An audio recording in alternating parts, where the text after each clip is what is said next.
Phil Hendrie Show at 1-800-449-8686. Well, what was it? It was a vote by the Santa Monica City Council, and they voted down a proposal to make cellular phone use in automobiles, essentially. This is something that has been discussed all over the country. Should we make cell phone use in cars illegal? Does it cause accidents? Margaret Gray is writing a syndicated column tomorrow about this. She is a nationally syndicated columnist, and her writings appear in some 150 newspapers across the country. We'll bring Margaret on from Santa Monica, which is a city where you live, and obviously, Margaret, you've got some interest in this. Well, Phil, the question that I have, and I ask this question of all of your listeners as well as you, correct me if I'm wrong, but I thought we lived in America. We live in America. I thought we did live in America. And do you see some kind of there's a creeping totalitarianism here? Well, there is. You know, it is a little bit amusing. But I'll tell you something. This attempt to outlaw the use of cellular phones in automobiles, Phil, goes a lot deeper than making a few jokes about it and being a little bit whimsical about the use of cell phones. We live in a culture and we live in a society where people do use cell phones. I happen to live, and you live, in Los Angeles.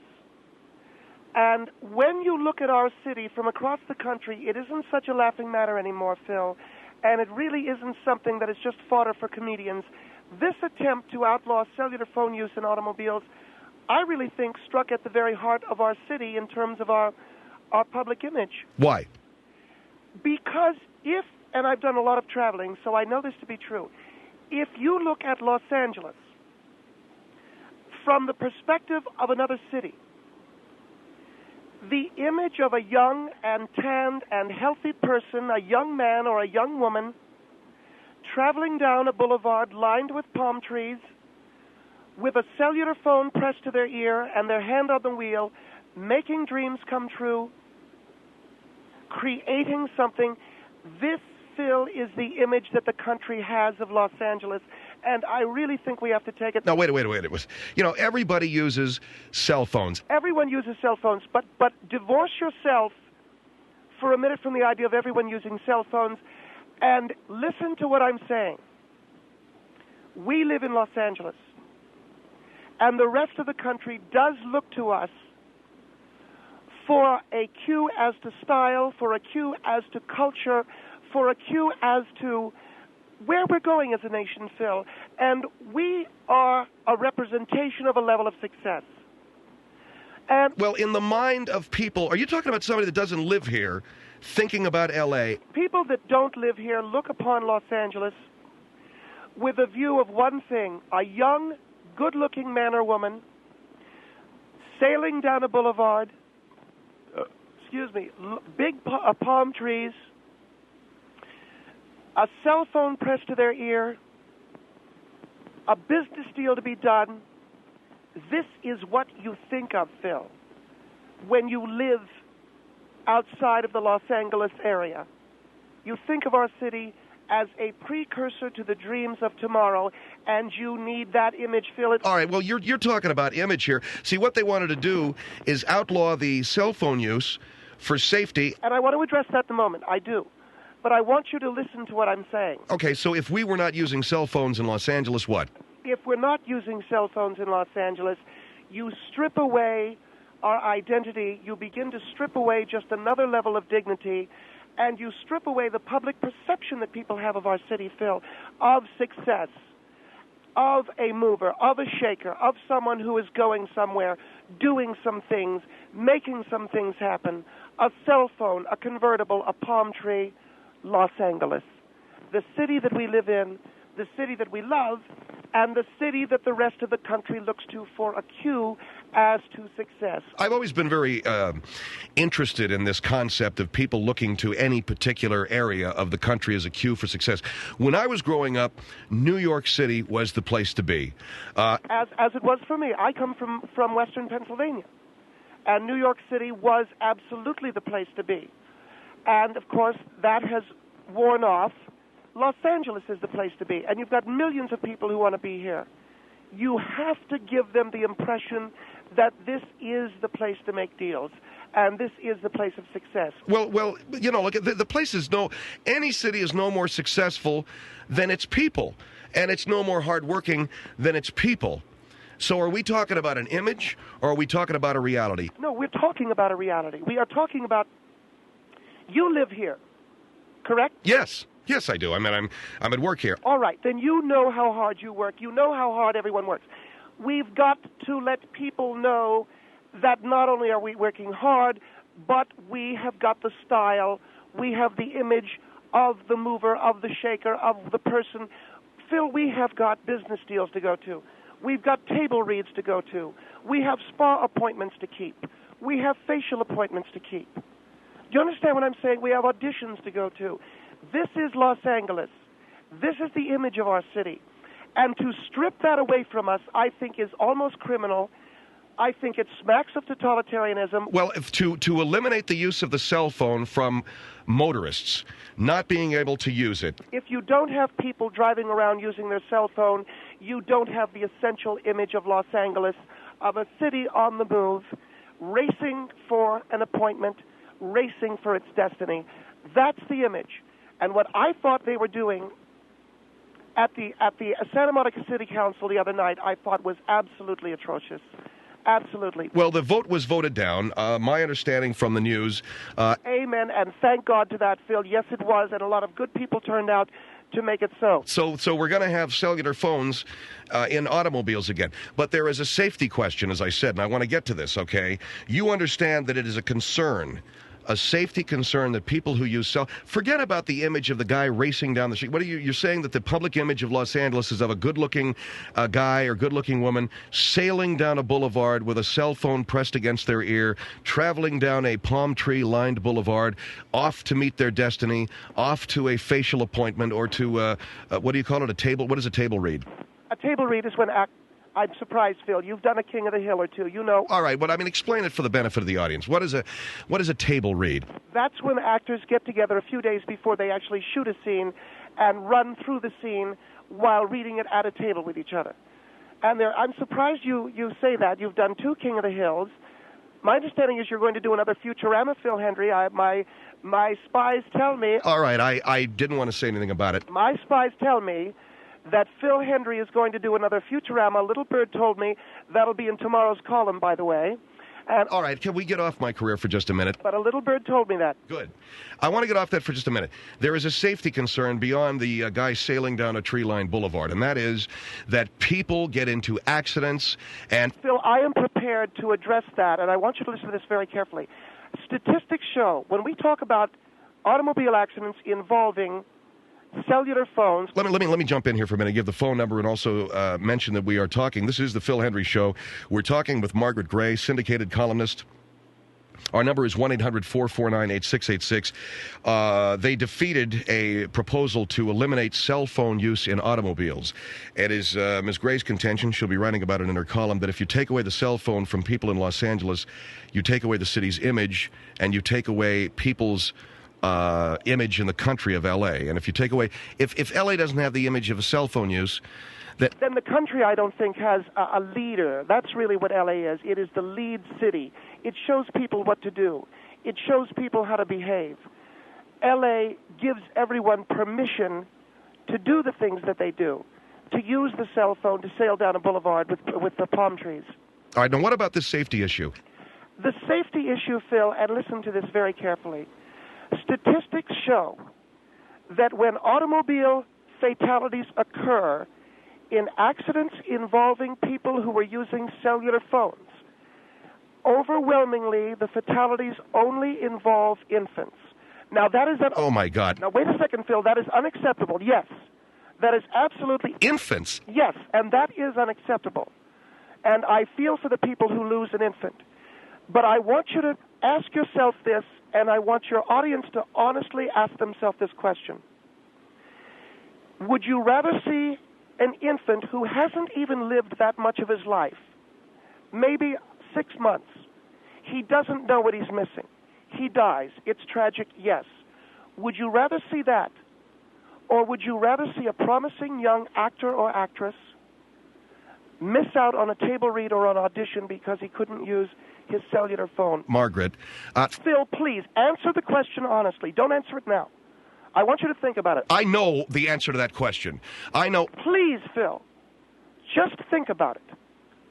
Really, would you rather see a small baby lose his life, or would you rather see a young, promising, up-and-coming Luke Perry, a Jason Priestley, miss an audition because he didn't have that cell phone and couldn't make that all-important call? That's what we're dealing with in Los Angeles. And that is really, I think, why we need the cell phone and why we lead the country in terms of what we do, all of them do.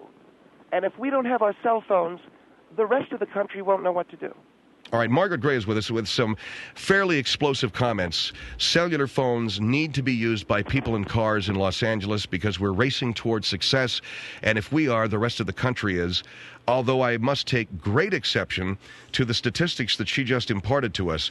Most fatalities involved in accidents that were involved with people using cell phones are the deaths of infants. And while she says that is unacceptable, that is a price that she's willing to pay so that young actors and actresses can make their auditions. You know, Margaret, before we go to our break, Phil, I think it's unfair that you put it that way. What I was saying is... I put it exactly the way that you said it. You would rather a kid make his audition and have a dead baby than a kid miss his audition, and... I never said that I'd rather have a dead baby. How dare you? I said... I heard very well what you said. You said you would rather have a dead... You didn't say you'd rather have a... I did not. You didn't say you'd rather have a dead infant. You said... If it was between a kid missing an audition and a dead infant, you'll take the dead infant. You are a liar. It is slanderous. I am not going to continue with this interview. Didn't she say that, Craig? Didn't she? I said that it is, yes, a tragic thing when a baby dies. And I am... All right, hold on for a minute, okay? I don't want to misjudge or mischaracterize what you're saying. I am shocked. Hold on for a minute. Didn't I hear her say that? She's, like, upset.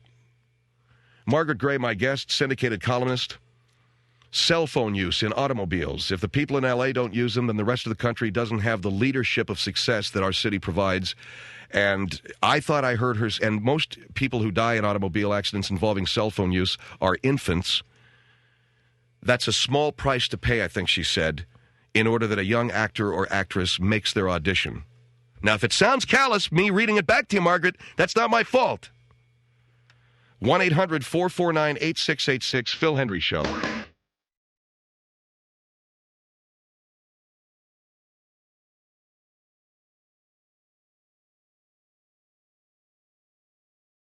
Phil Hendrie Show at 1-800-449-8686. I'm talking with Margaret Gray, a nationally syndicated newspaper columnist, about the defeat of a proposal to outlaw cellular phone use in automobiles in Santa Monica. This defeat of this proposal means that people can still use cell phones, which is what you're obviously elated about, right? Phil, I feel good about it. I feel good for a city that needs that kind of communication, yes. Now, what about people, before we take some phone calls, what about people who do not use cell phones? Well, Phil, if you are talking about the 10% who don't have cellular phone use in their cars, you know something? I would suggest that you drive a little bit more defensively. Some of us have somewhere to go. Some of us have lunch dates. Some of us have deadlines. Some of us have auditions. Some of us have body wraps. Some of us have facials. Some of us have spa appointments. Some of us have openings to go to. Some of us have table reads. And we are through being told what to do by the Christian right wing and the Christian minority. You notice I don't call the majority, the Christian minority and the totalitarianism in this country. And well, I don't see what Christians have got to do with it, but I think you answered my question. Here is Norco on the Phil Hendrie Show. Hello. Hello. Yes, ma'am. You know, I am just outraged. I can't believe this woman is serious. Now, when I was in driver training, they said you have to put your hands on 10 o'clock and 2 o'clock. And every time I see people on the road with the cell phone... When you're a beginning driver, yes. No, that's always. That's even when you go to those classes after you get a ticket. They tell you the same thing. That's forever. You're supposed to have both hands on the wheel. How old are you? Lady, How old are you? I'm 36 years old. And you want to keep driving. You want to drive else. like you're 100 years old. That's your choice. I'll tell you what. you should also have full attention to the wheel, too. You have to give full attention to the road. And if you're on the phone, if you're arguing, you're doing business, I'm not really arguing. are not I'm paying keeping. attention. If I have a spa appointment, if I have a deadline to meet, if I have someone that I need to interview, I would like to know what your driving record is like. And you know what? I am so sick, and I will never listen to the show again. When I hear you talk about dead babies, I said nothing about dead babies. You seem to have a disregard for safety. I have 2 little babies of my own, and I can't believe what I'm hearing on the station. I will tell you this. I want nothing better than for your children to live. However, if you're talking about a young, up-and-coming actor like another Leonardo DiCaprio missing an audition, wouldn't you rather sacrifice one of your children? You got to be kidding. You have got to be. I'm simply saying, do you really want... want... I'm going to hang up, and I will never... I will write a letter to the station. Wait a second. Wait a minute. I'm a mother. I happen to be a mother of 3 boys. I understand completely the love of a mother. But Leonardo DiCaprio has done a great deal for our city and for our country. You know, that's besides the point. We're talking about safety here. A lot of accidents are caused by... Who cares about Leonardo DiCaprio when you're talking about somebody's child? When you're... Phil, I said to you, and you purposely misrepresented what I said. I said, given the choice, what is a dead baby next to the career of Jason Priestley? Oh, come on! Mackenzie, come here and get on the phone. What is she doing? I have nothing else to say. This is just... I mean, how can you even try to make sense with us? Darling, where are you, in Norco? Yes, I am. You're a small-town girl. You'd never make it in L.A. with your driving skills. Never. I think I would like to stay out of your town. Well, darling, I wish you very great health, but let's face reality. There's an audition for some actor to make, and you want your baby getting in the way? What's that about? You're just trying to rush to an audition to try to make it. Here. Hi. Hi, darling. How are you? Oh, this sweet little thing. How are you, darling? Darling, you wouldn't mind dying if Jason... Oh, come on! Honey, you go talk to your mommy now. You go talk... An actor's more important than you, isn't... You talk... How dare you? What did I do? You know what you did. That was a little baby on the phone. You know what? I got a good mind to hang up on you. Oh, no guts, huh? I'm the hardcore journalist, huh? No guts? That was a little child on the phone talking to you. A little baby.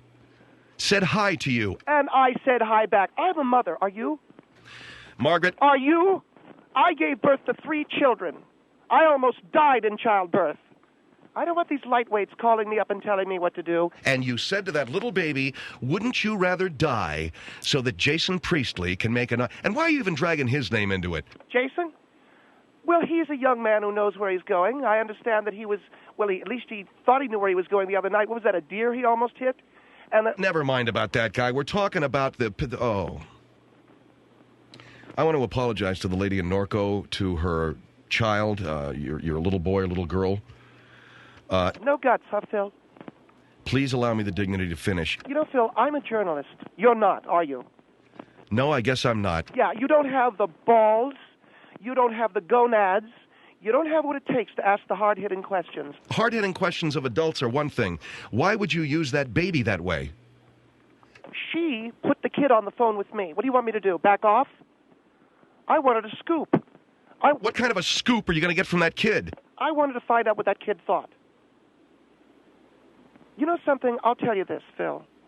In all of my journal... What kind of a scoop were you going to get from that kid? I'm going to find out where the bodies are around here. And if that little kid... I wanted to know whether that kid was willing to die for the audition of... Yeah, that's what I thought. You're going to get the big scoop from that kid, huh? To find out whether the kid was willing to die. Is that it? Hold on for a minute. Oh, listen to you and your righteous indignation. Well, you know what? I'm not that righteously indignant. It's a Phil Hendrie Show, 1-800-449-8686.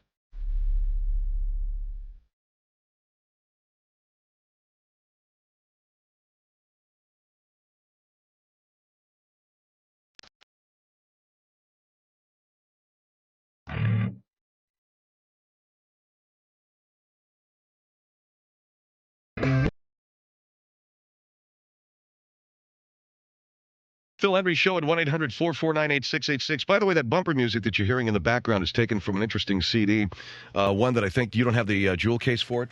Let me look here and see if I got it. There it is. It's called Porno Sonic, unreleased 70s porno music. Ron Jeremy is the host throughout. And that particular cut was what? Cramming for college? Thanks a lot for that. 1-800-449-8686, Phil Hendrie Show. On the line with us, Margaret Gray from her syndicated column, appears in 150 newspapers across the country. Cellular phone use in automobiles. They were going to outlaw it in Santa Monica. They did not. They turned down the proposal. Margaret has been talking with us about it. By the way, Phil, we did come from a luncheon given by Jim Walden. I know you know who he is. He was an opponent of this, so we're very happy. And you're happy for what? You get to use your cell phone in your car, and your cell phone use will become a symbol for all of the world that L.A. is still on track. Yes, and your sarcasm notwithstanding, yes. And the fact is that most automobile accidents involving cellular phone use only kill infants, and what's that against some kid missing an audition? Phil, I know where you're going with this, and I don't think you understand. Excuse me, I don't think you understand. I am a mother. And so as long as some young actor makes his table read, who cares if a kid gets killed? I didn't say that, did I? But it's okay if a kid gets killed. I'm saying weigh one against the other. What would you say? I know what I'd say. New York on the Phil Hendrie Show. Hello. Yes. First, I want to find out if this is a put-on. If you think that people not working is a put-on, that's your business. I have never heard such a pompous ass in my whole life. In the city of Los Angeles, we show the way. You from New York. You are so full of yourself. You're yesterday's news, dear. Los Angeles is where it's at. You're so full of yourself. L.A. is where it's at. What you do is worth anything? L.A. is where it's at now. Because a couple of people entertain us, so we're not bored. A couple? That's worth anything? A couple? I'd say that Los Angeles leads the way in success orientation. In what? In what could be more successful than a young person sailing down the freeway? Let him become a doctor and cure a disease. Yes, I agree. Let all the kids in New York be doctors. Out here, we've got bigger fish to fry. You've got a town full of useless pieces of garbage. Oh, so you don't go to movies? You're talking to you don't watch woman TV because she doesn't come from Los Angeles. And then you have the balls to talk to her child and say it would be okay for her to die? What kind of mother? You're not a mother. I asked the little girl, would you mind dying if it meant... You're just a pompous ass. Well, you know what? You're the New Yorker. You're yourself and you're a pompous ass. No, you're the New Yorker. I'm not, okay? Pompous ass. See New York, okay? I'm talking success. No, pompous see L.A. ass is what you are and it's coming out of your mouth. When you start talking about babies dying... Do you know that I'm in Los Angeles? To a little child... Yes. And says it's okay. Right. I heard you say, darling, it'd be okay if you died. I was trying to amuse the child. Yeah, with death. Telling the child that it's okay for him to die. Oh, and get over yourself. yourself. Get over yourself. Full of yourself. You know something? Just because you're in the entertainment You're aware that I'm in Los Angeles, aren't you? What good do you do for mankind? Are you aware that I'm in Los Angeles? You entertain each other. Are you aware that I'm in Los Angeles? Oh yes, I asked these gentlemen who screened the call. Are you talking to me that I'm in L.A.? I don't care where you are. You're still a pompous ass. You're in New York, and you're talking to me like... Wait. What does all of this mean? I don't want, and quite frankly, Phil, I'm not anti-Semitic. She's obviously Jewish. No, she's obviously Italian. I don't like these greaseballs calling from New York. Whoa, wait a second. Well, I don't think I have to listen to a greaseball from... Wait, wait a minute. Now, everybody, is the lady in New York still there? Oh, yeah. Hold on for a minute, okay? You're going to have to step off with that, Margaret, okay? We're going to keep this thing to the point and have nothing to do. I don't see where it's written why I have to take the abuse of some illiterate from New York.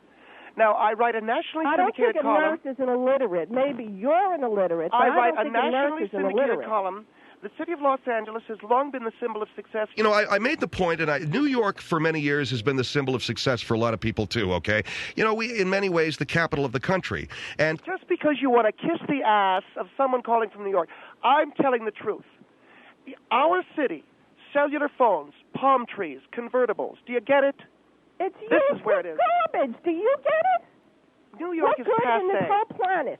It's just to entertain yourselves. It does not do anything for mankind, only for yourself and your friends. You went and saw The Matrix. What good is it? You went and saw Matrix. You loved it. Excuse me? You saw Titanic. Never saw it in my life. You saw Titanic. Never saw it in my life. Oh, Can't be quit bothered. lying. It's useless. Another dribble. lying guinea. Dribble. I can't stand these lying Dribble. guineas. Lying guinea. All right, Lying guinea. if you keep on with this stuff, I'm going to hang up on you. I beg your pardon? If you keep on with the guinea greaseball stuff, I hang up. Oh, No, before God. I was a Jew, so now I'm a guinea. What does that all of that got to do with anything? I said to her, you've seen Titanic, and she's lying. But She I'm said, not. It's useless. You saw the movie. I did not see this movie. It's useless piece of garbage. You've What's seen all that? kinds. Oh, how do you know it's useless if you never saw it? I wouldn't waste my Ah. time. Do you understand? I wouldn't waste my time. And get your hand off the phone so we can hear you. My hand is not on the phone. Well, then you've got a sock over it or something, because I can't understand. You sound Well, like that's your problem. Maybe you should go to a doctor who is worth something and have your ears cleaned. I clean my ears every night with alcohol and a Q-tip. Thank you very Well, much. that's not very healthy. Then you really don't know too much. Not very healthy. How do you clean the wax out of your ears? You don't clean them. You have your physician do it. Oh, my God. Oh, listen to this. So I get to walk around and look at your earwax until you No, make a dear. doctor's appointment. Is No, that it? dear. You know damn well what I mean. You're talking. I don't go to my dribble. I don't go to my gynecologist to have my ears cleaned, if that's what you're talking about. I clean them out with alcohol and a Q-tip every night. Look. I can't stand filthy ears. Will we please get back Yeah, on the that's subject the here, way okay? Cesar said. Thank you, ma'am, for your call this evening. And calling her a greaseball and a guinea and, She lied about the Titanic. I was trying to just flush her out. yeah, flush her out. You watch that stuff. Don't talk to me like I'm some old mule. You watch it. Here is Orange on the Phil Hendrie Show. Hello? Hello? Yes.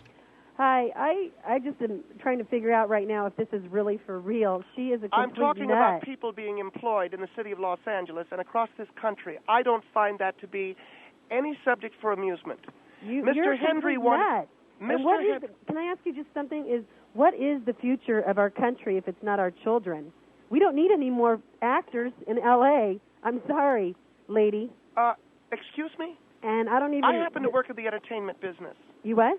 I happen to work in the entertainment business. If you did, We you have wouldn't be marvelous wasting your young- time We saying- have marvelous young actors and actresses, You know what? all trying to make a table read. I just... the more I'm listening, the more Have I you know ever this been is, to a table the more read? I know this is a joke and it's a put-on, but I Is just that want to right? make my point Have you ever been to a table read? that you're a nut. I'm a nut. You're a complete nut. Well, you sound like a nut, okay? You sound like a complete nut. And especially the stuff you're talking about that kid and talking about children, you sound like you're out of your mind. Phil, have you ever been to a table read? Yes. I asked her if she'd been to a table read. No. And What has going to a table read got to do with anything? you wouldn't mind killing a kid if you've been to a table read. Oh, man. Saratoga Springs on the Phil Hendrie Show. Hello?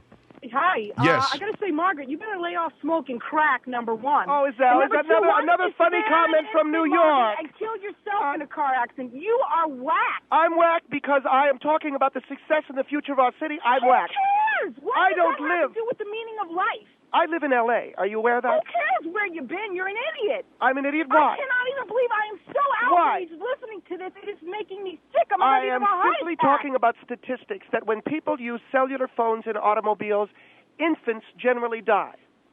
And you know Okay. what? Why don't you spare an infant and take your own life, because you do us all a big favor. Because this is absolutely ridiculous. You know, you just don't get the fact that I'm in 150 Who newspapers. cares where you are? You're an idiot. That's the fact we all get. Because Darling, some of us- listening to this saying, I cannot believe this Cannot is for believe real. what? That we live in a totalitarian society that is run by the Christian right wing? Are you a member of the What does that have to do with anything, Margaret? Are you a member of the I swear Christian to God, right you wing? better check yourself into drug addiction. No, you because gotta they be don't smoking want us crack, to baby. use cellular phones in our cars. That's totalitarianism. That is totalitarianism. All right? What does it have to do with killing an infant? Mr. Hendrie asked me about the safety record. I said the overwhelming majority of fatalities when a cell phone is used are infants. It's not that many.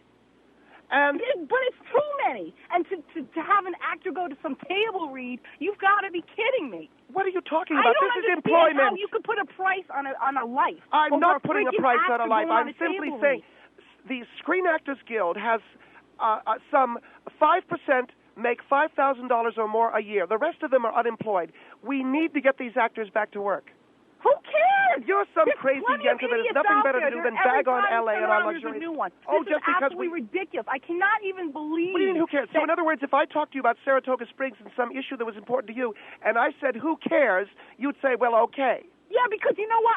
I have morals and values, and I definitely place high values and morals on a life. Oh, you're I a cannot believe. You're a yenta that's jealous of LA's luxurious lifestyle. You gotta be kidding me. No, I'm not. You're jealous. Believe me, in New York, we look at you guys like a bunch of idiots. Have you guys ever been? have no idea what's going on When's in the the real last world fall? because you're so airhead Is that and right? full of drugs and Let me just ask you a question. absolutely cracked out. Phil, Yes. here's the question I'm going to ask this lady. And this Phil, will tell am a I lot. right or wrong? I agree with you. I can't believe that you're going to be bringing in the death of an infant. Just listen to my question for a minute. And Phil, you were When right. is the That's last what she time? did say. When is the last time you made a spa appointment?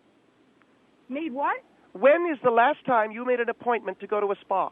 I go regularly because I need to, because that is what I need to relax. A spa. With my job, okay? All right. Do you have facials? Yes, I do. Have you ever had a body wrap? Yes, I have. Then if you've had all of those, why don't you understand and agree with me? What? Because What are you I don't talking even about? understand where you're coming from. What are you talking I about? drive sensibly Oh, to gosh. where I have to go, and I do not plan on going out to rust around and kill somebody. You've had a body wrap and you don't believe that actors are important? What are you talking about? What does that have to do? You know, I got to be Oh, you're both. You know what? Goodbye. Oh, okay, You know, that's great. Well, I'm that's gonna tell you something. You did thank a great you. job getting rid of her. Thank you, ma'am. Yeah, thanks. 1-800-449. I did a great job getting rid of her. 1-800-449-8686. Phil Hendrie Show.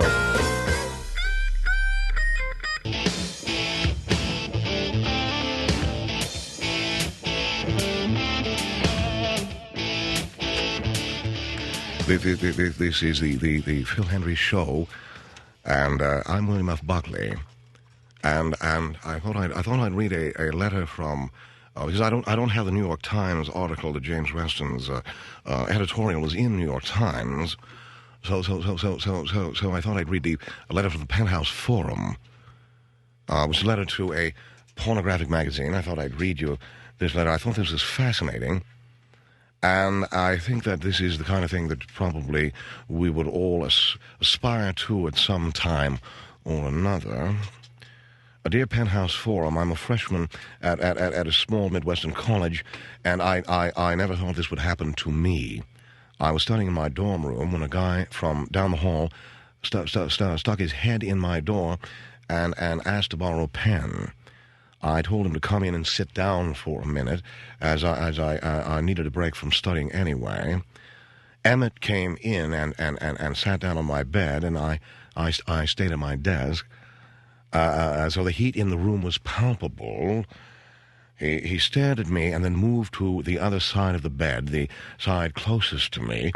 Emmett put a hand on my shoulder and then moved it down to my side. Along the way, he brushed past my heaving breast. His teeth clamped down on my neck, and he pulled me over to the bed. I moaned in pleasure and started to undress him.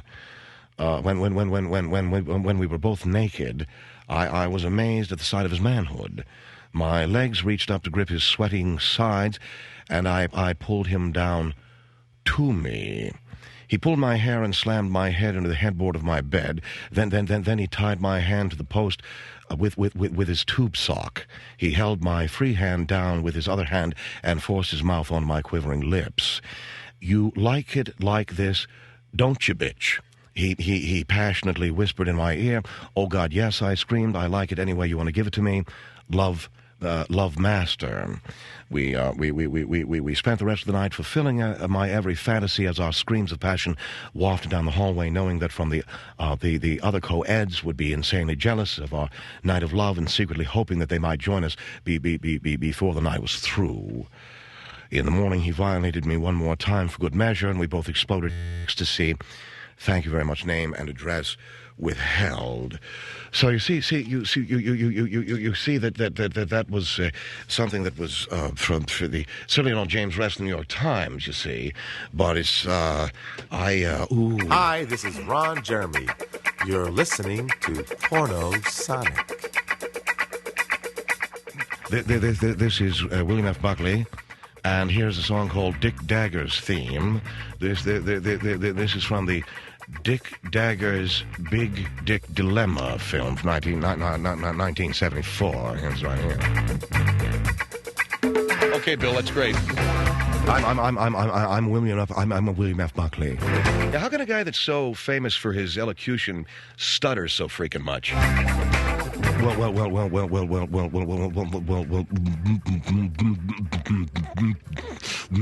Jesus, listen to you, Buckley. What are you, Billy Bibbit from One Flew Over the Cuckoo's Nest? What do you mean? What do I mean? I watch every week in that Firing Line show, man. You are stuttering all the time. Well. I was reading an editorial by James Reston. Jesus. Turn the music off. It sucks. Do you read the New York Times? Yeah, Bill, I read the New York Times occasionally, man. But what I want to get to the point here, why is it you sound like Billy Bibbit out of One Flew Over the Cuckoo's Nest? Well, I was reading this editorial in the Boston Globe, and I was struck by the fact that it was interesting. Good God! Well, what are you talking about? Well, you got that show Firing Line, right? That's right.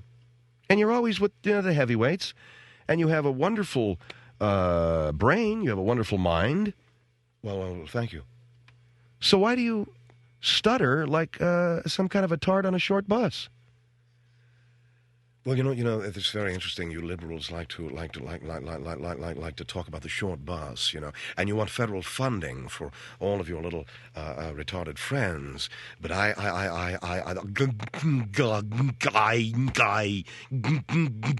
don't think it's right.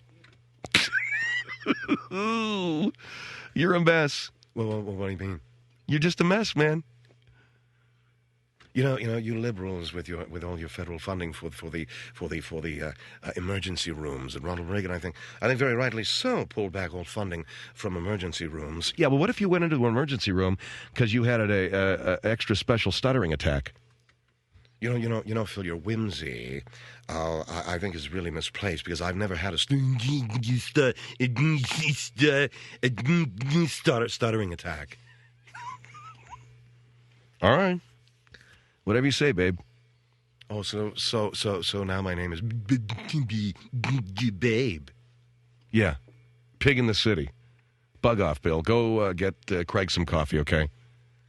You'll be sorry. Yeah, I'm sure I will. All right, 1-800-449-8686. How do you ever get in here? I mean, I like him, but isn't he supposed to be down sitting cross-legged somewhere on a soundstage bugging Muhammad Ali? That's over. Okay, 1-800-449-8686 is the number to the Phil Hendrie Show. Don't forget our website, philhendrieshow.com. You can pick up a copy of our CD, The Best of the Phil Hendrie Show, 1999, Communism is Neat. Available to you on our website, philhendrieshow.com.